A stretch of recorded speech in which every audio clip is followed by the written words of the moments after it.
Hello, Cinema back. Another dish. How we doing out there? Good, great, grand, yay, hey, yay, and wonderful. As you see on your screen, your dial. However, excuse me. However, you are joining us today, the Cat o' Nine Tails. Why? I don't understand why I do certain things. My brain just does certain things. The Cat o' Nine Tails, or Il Gatto a Nove Code. Nove Code. Or if you wanted to say the Italian, if you wanted to say it how it reads in Italian, but as someone from America, Il Gatto o Novi Code. Fuck. So how we doing out there, guys? We good? A lot of feedback lately on the show. I appreciate all of you for reaching out. However, there seems to be a running trend over the course of the past few weeks. And, well, I'm perplexed. Members of the audience, slightly perplexed. I've gotten, I don't know, I want to say 20 plus. No.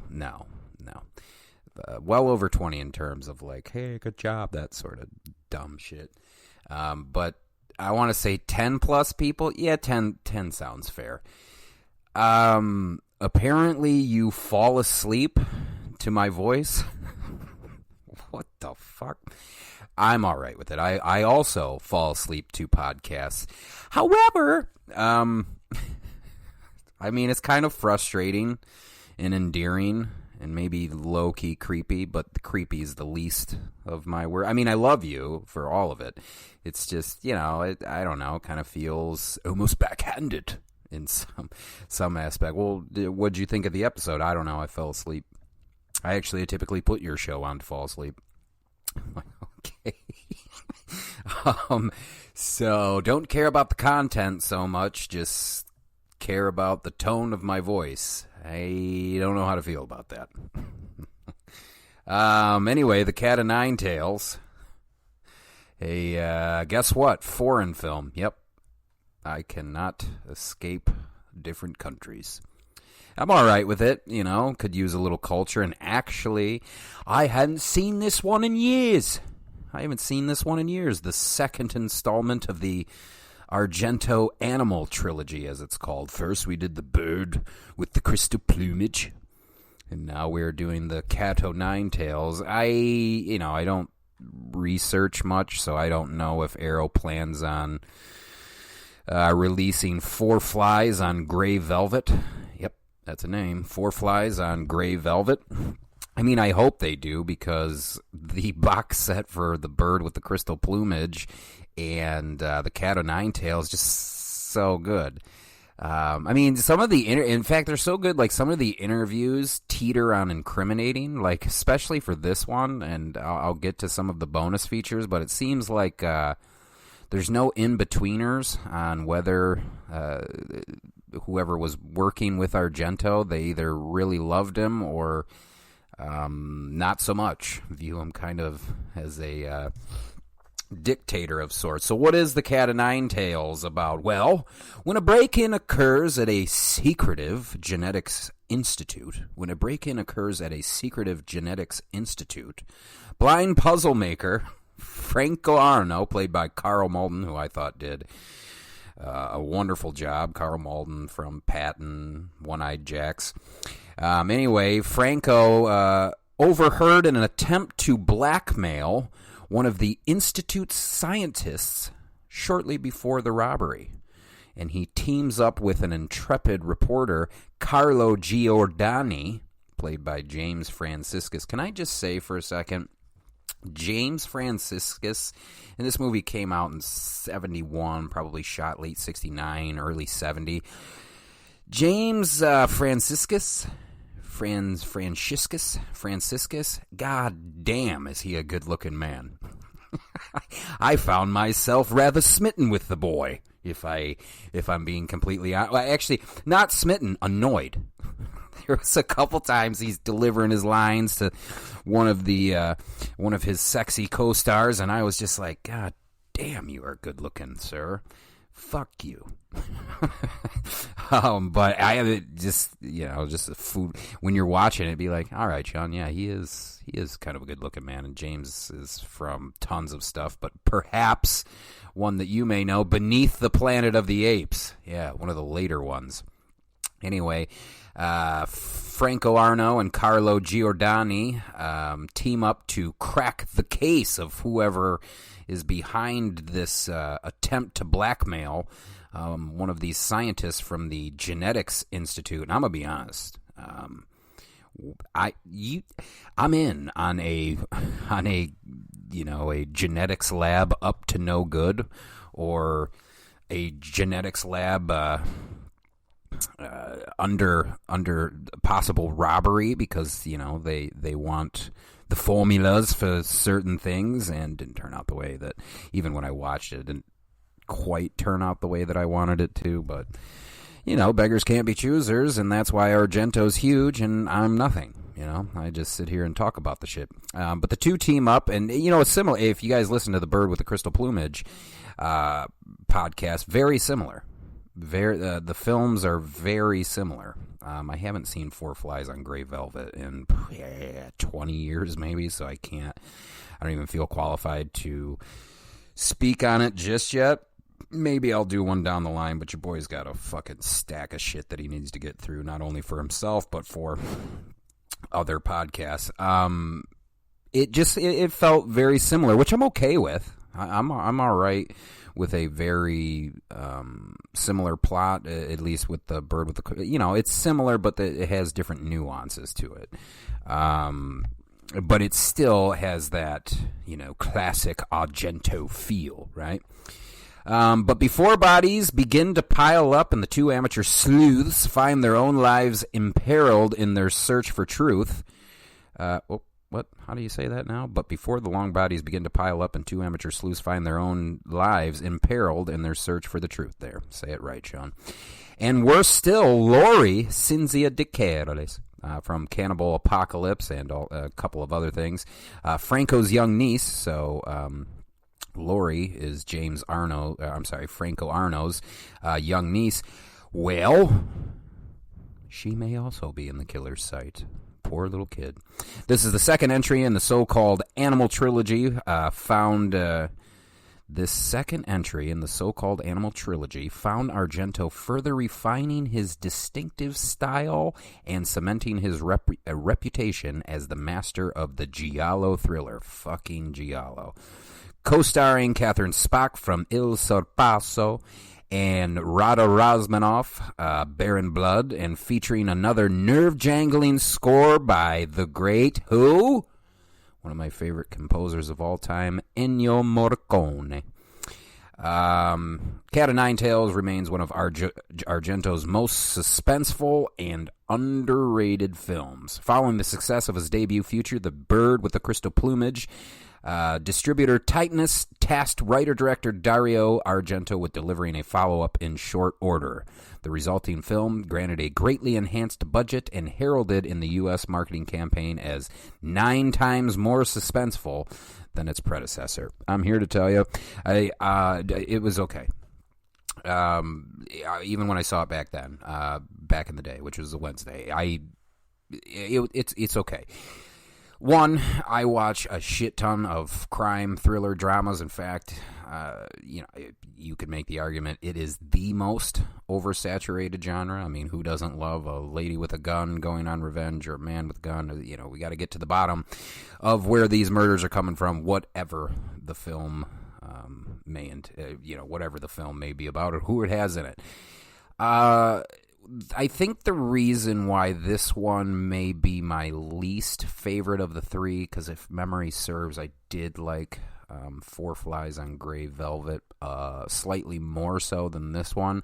Bird with the Crystal Plumage I like more than all of them, but this one I felt a little too Americanized for me. Now, I don't mind that in most instances for directors, writers, what have you, that don't, I repeat, don't already have this very distinct artistic style that Argento does. In fact, I don't know, I mean, obviously, timing is a lot. Timing is close to everything when it comes to life, this little thing called life. And I just feel, he had a lot of success with the bird, with the crystal plumage, and he had a lot of Western influence in his ear, U.S. influence in his ear. And I think that on some level, the piece kind of struggled a little bit. And I was happy/sad, bittersweet when I was listening to one of the interviews with Argento on the Cat O' Nine Tails, and he basically said the same thing, but ultimately he flip-flopped once he saw how popular it was. Once he saw that people in the States were going to see it and just eating it the fuck up, he was like, all right, maybe it's not so bad. Well, Dario, it just lacks that certain Argento feel. I don't know how else to say it other than that. We still had the extreme close-ups and, especially of the eyes. Loves close-ups of the eyes. But it just felt like something was lacking, and I think a lot of it was the ending, which of course I'm not going to ruin for you. I think this is actually streaming, same with the bird with the crystal plumage. I think both of these are streaming for free on Tubi, which is also free. Tubi, Tubi. So if you have any reservations about dropping 40 beans on this Arrow video release of the Cat O' Nine Tails, this Arrow video release of the Cat O' Nine Tails, check it out on Tubi. I just thought that the ending was very Argento and yet somehow very American. We had to tie it up a little bit. We had to make a few people, we had to make the money backing it happy. And I think ultimately the end game suffered a little bit. Now, if I was going to nitpick, the story didn't quite go in the direction that I wanted it to. So I had mentioned earlier that a robbery takes place at a genetics lab, right? Well, the murders are beginning to pile up, a lot of POV shots of the murderer. It didn't go the way that I wanted it to. I guess I wanted a little bit more science involved when I watched it, 20 years ago, and when I watched it the other day. I was just like, man, I think so the film's fine, right? I'm not hating on the film whatsoever. If anything, watching it all these years later, I mean, the Arrow's video transfer, second to none. The audio transfer, second to none. Story standpoint, I think we could have delved into the science a little bit more. I think we could have took a closer look at the science and actually the missed opportunity to go a little bigger with the payoff, which could even stretch into something, how do I not ruin the ending? We'll keep it big. So a bigger picture than what was actually the end game of this, where... And again, that I think that a lot of that has to do with this Americanized version. I shouldn't say version. You could tell the influence is heavy throughout it. Whereas you look at Argento's other films, he does his own thing. So that would be my only beef on some level with it, is just, typically when I nitpick on this show, it is always for selfish reasons. What would I have done? And I never shit on any performances or, what were you thinking with your your director notes on here? Like, come on, man. I don't do that, but I just thought if this movie was made now, we would have seen some sort of, hopefully this doesn't ruin anything, we would have seen some sort of genetic mutation of sorts instead of this, you go back and watch it again, and a lot of this stuff that they're alluding to is just kind of bullshit. on some level. You know, like we even have there's a sequence in the cemetery, which upon watching the bonus feature sounded like a hell of a time to shoot, fun-wise, not tough, just fun-wise. And there's a shot where a bottle gets knocked over ground level. And I would make the argument that up until this point, we're still giving mystery to who the killer is, right? But if you do a ground level shot like that for a cinephile like me, ground level POV shot, bottle gets knocked over in a cemetery, you want to know what I think? I think the killer may be inhabiting an animal. Maybe inhabiting an animal. And I'm here to tell you, spoiler alert, unfortunately, no. So, it's not this genetic mutation. It's not man, bear, pig. It's not that. I wish it was. I think it would have played a little bit better. Go big or go home, right? And, the way that it ends is fine. It's a typical murder mystery that's, wraps up nicely with a cute little bow at the end. Even though on some level with the little girl, as aforementioned, the killer has the little girl, Franco's niece, in his sights. We could have did a little bit, and just as expected, watching the bonus features, well, we were going to end it like this, and producer saw the cut and said, you can't have this happen to ... So it's just that a lot of these films I'm doing recently, it's old school Hollywood. We have to tie up a very sinister piece with a very, everything's fine, the killer's dead, and everyone, and sometimes I think for pieces like this, it suffers. Argento is very good at the mystery and horror, and for this particular piece, I would have been satisfied if the killer lived. All the possibilities that we could discuss. So on the Arrow video huge box set, another awesome fucking booklet and bonus features. You had some of the bonus features, Nine Tales, which is an interview with writer-director Argento, about 16 minutes, and he just kind of discusses, how it was the appendix to, or the Cat o' Nine Tails was the appendix to the Bird with the Crystal Plumage, and it was supposed to be kind of a sequel, and then he was just like, well, it's a spiritual sequel. So he ended up writing Cat o' Nine Tails with Luigi Collo and Dardano Sanchetti.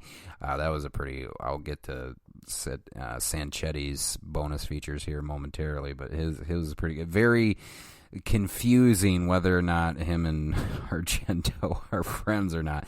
But it started out with stereotypical elements of American cinema, which I was talking about and Argento attests to. And ultimately, Argento didn't even consider this one of his best films. In fact, he was extremely disappointed with it. He didn't get an actress that he wanted. He was working with a different cinematographer, and Enrico Mencier,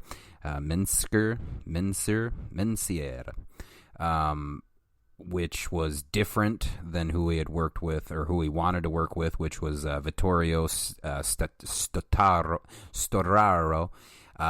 who was an Oscar winner, Apocalypse Now, and a host of other things. So, I mean, I could see what he meant by that. You look at the cinematography in this film, and there's, I would say, more of it works than doesn't, but it lacks a certain, I'll go as far, it lacks a certain art to it. Like, I feel like we almost were like, hey, this movie on some level has a lot of blunt force trauma, so that's how we're going to utilize the camera work.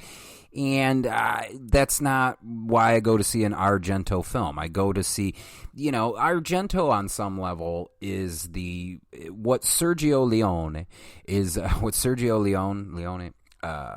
is to Westerns, Italian Westerns. Argento is very much that to mystery and horror. And I go so I can see this very hyper-stylized version of a murder mystery. And I felt more sequences than not in this one, we didn't get that. So that was kind of a bummer. And it could be because of the cinematographer, the difference in cinematographer. But Argento stated that he loved working with Enrico. It just wasn't what it could have been, which I thought, as when you're interviewing, in hindsight, I don't know. There was a lot of, I felt there was a lot of passive aggressiveness going on in these interviews, especially with Argento and Sanchetti. Sacchetti didn't. I felt like every time they were about to be like, fuck this guy, they never did. So, but you can feel the tension. You can feel the tension within it.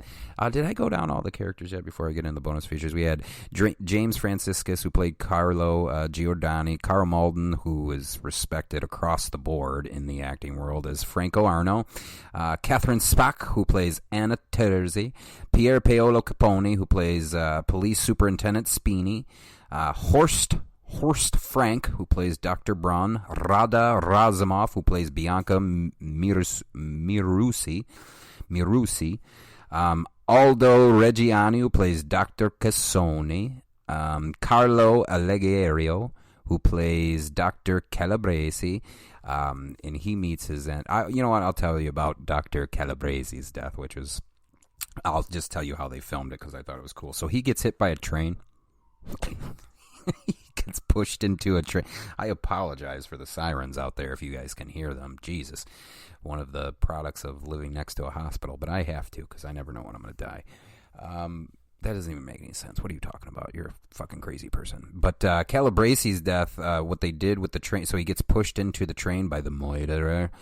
Spoiler alert. Sorry that you haven't seen this film almost 50 years later. They actually redesigned an entire front end of a train, and he really got hit with this foam. The production design on the actual trains are really fucking good, but the way that it's shot and edited together, oh man, I felt like it wasn't as sharp as it could have been. Like, it almost felt, at some level, it felt like my first student film, where we were just like, okay, so we'll film up to this point, edit. Film up to this point, edit. And then you have almost 3 or 4 distinct shots that feel very jarring because between the editing and the cinematography, there's just not a smooth transition between them all, even though it's the same sequence. And I kind of felt a little of that here. It was like, okay, so we're definitely going to have his face hit the front of the train. We're going to do a close-up on his face, and then the next thing we're going to see is him getting fucking steamrolled by a train. It just, you be the judge and you tell me. And I just think it was one of those instances where, oh man, a little bit more time, a little bit more money. Because again, all of these films are pretty low budgets in comparison to some of the other films that were getting made during that time. So I still applaud for what they were able to do. I still think it play on the merit of a mystery thriller. I think it's really good. It's just some of the technical aspects of cinema is, what I take beef in. These peepers ingest and dissect, and then whatever my fucking stupid brain feels, sees, wants to talk about, it does, and I just remember thinking that vividly, like, okay, him getting hit by the train, of course jarring, right? But it's the cuts that came after it that I was just like, ugh, maybe a little bit more pre-production, or maybe a little bit more money. You never know. You can't just shut down a train station and, the city of Turin for as long as you want. Turin, Rome. You can't, that's not how life works. What do we got here? Another one of the bonus features, The Writer O' Many Tales with Dardano Sacchetti. This one was 34 minutes. Cat o' Nine Tails was the first that he ever did.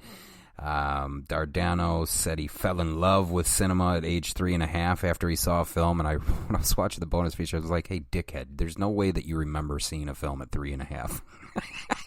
Like, you can't expect me. I know people at Arrow right now. No, he said he saw his first film in his dad's arms when he was 3.5. What? Then don't make it a part of the story. I want to know the part of the story where you were like, hey, man, I think I'm going to make film. I don't want to know the first film that you saw.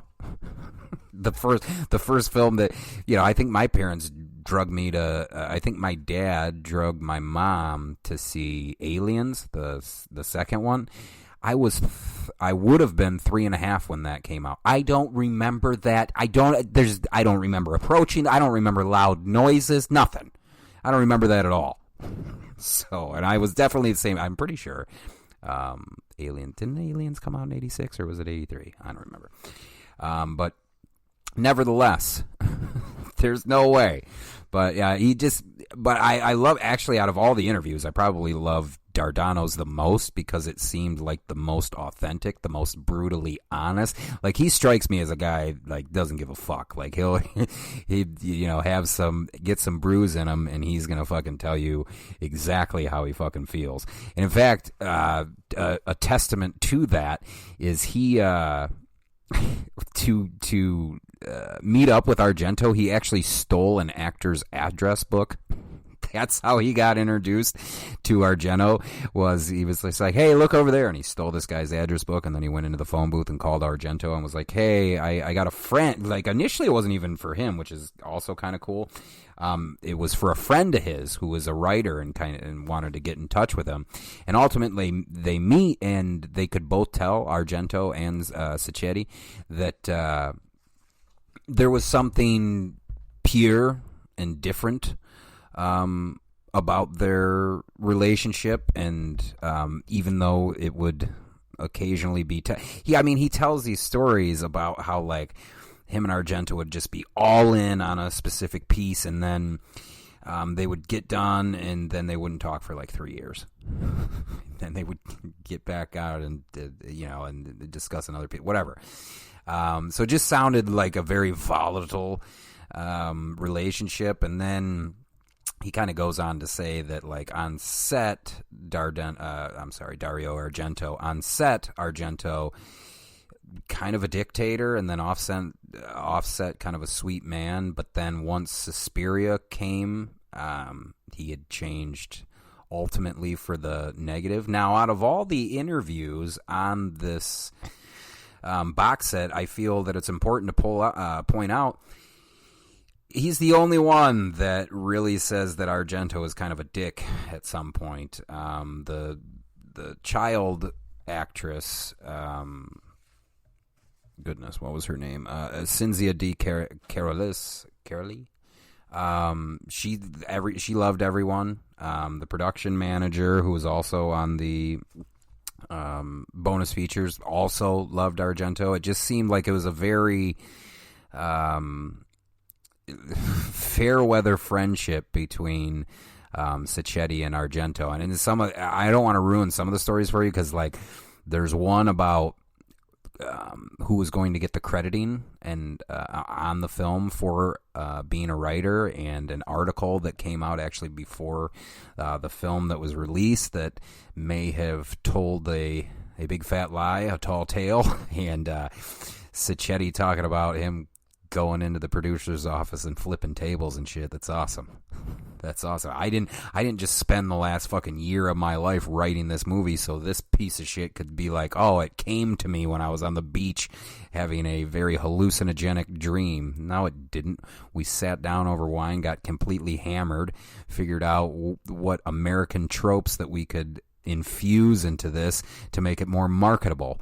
And the way that Sacchetti tells it is Argento may not have been well, you see for yourself. Tell me if there's some passive aggressiveness going on in that particular interview, which I fucking loved. So I mean, I can go back and forth. Like, on the one hand, I do love it when we are just extremely complimentary about the film. I worked with this guy, he was great, but I don't think that we see enough of people who agree to be on these bonus features and then just rip it to shreds. Like, another passive aggressive one, I think, was oh my goodness, I think it was Massacre Time. George Hilton, just basically, he's kind of cunty. George Hilton, I was great and everybody knew it, but I don't really talk to people. He would say things like that, you know. So I applaud, like, when we can step in and be yourself, right? And Dardano Sacchetti, no different. And rightfully so. Like, he never really wanted to be in the film industry. He was actually more into politics and organizing protests against the war. And ultimately, I believe he said he got drafted, but that was his thing. He loved film at a very early age, but he never thought of it as a way to make money until way later. I want to say late 20s, early 30s is when he was just, so all you people that think, you know, you're running out of time. No.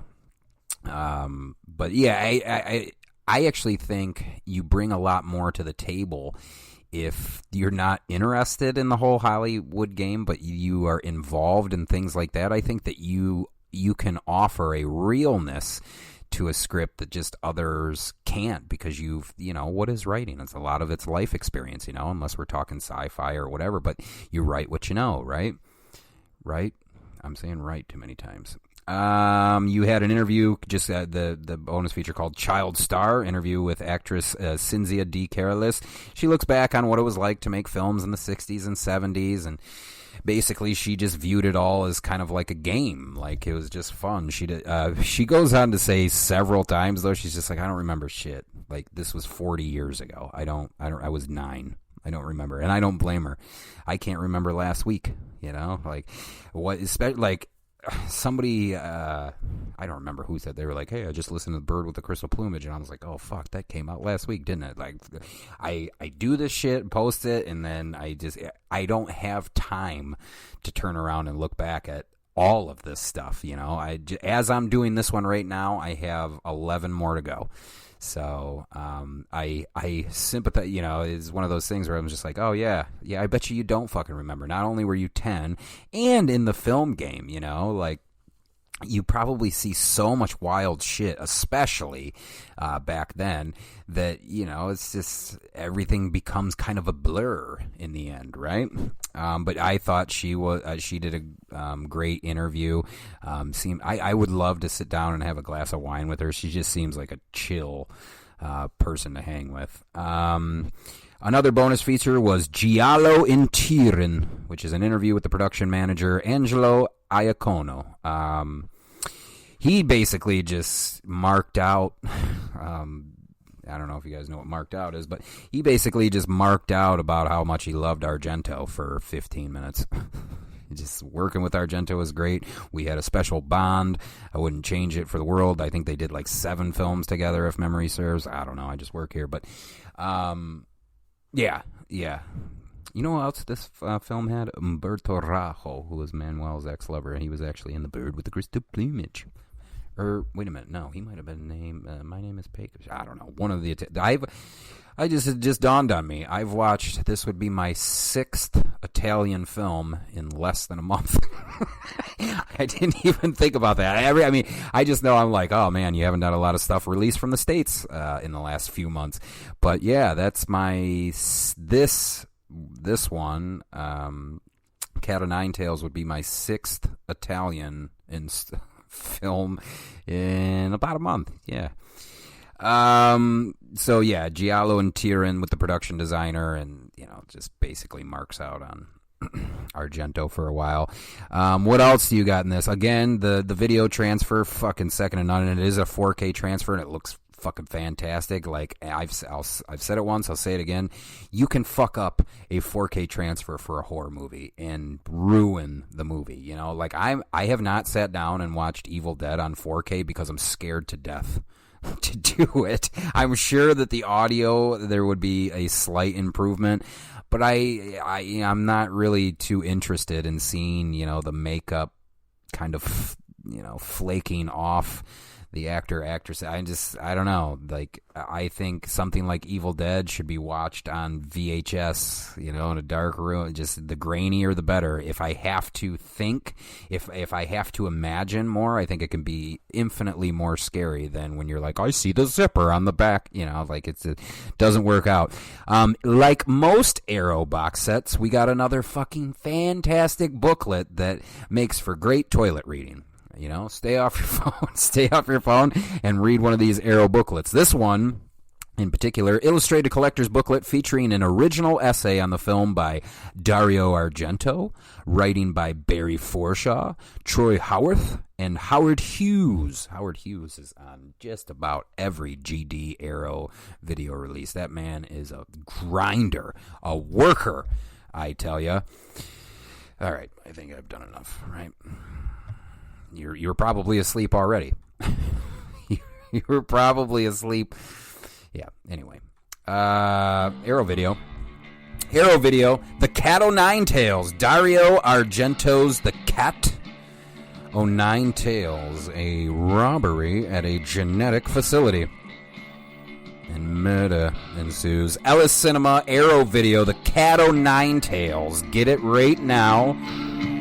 You have no excuses, and if you're afraid of pulling the trigger on that $40, you can stream it now on Tubi, T-U-B-I, Tubi for free. Ellis Cinema, Arrow video, Cat O' Nine Tails, out we go.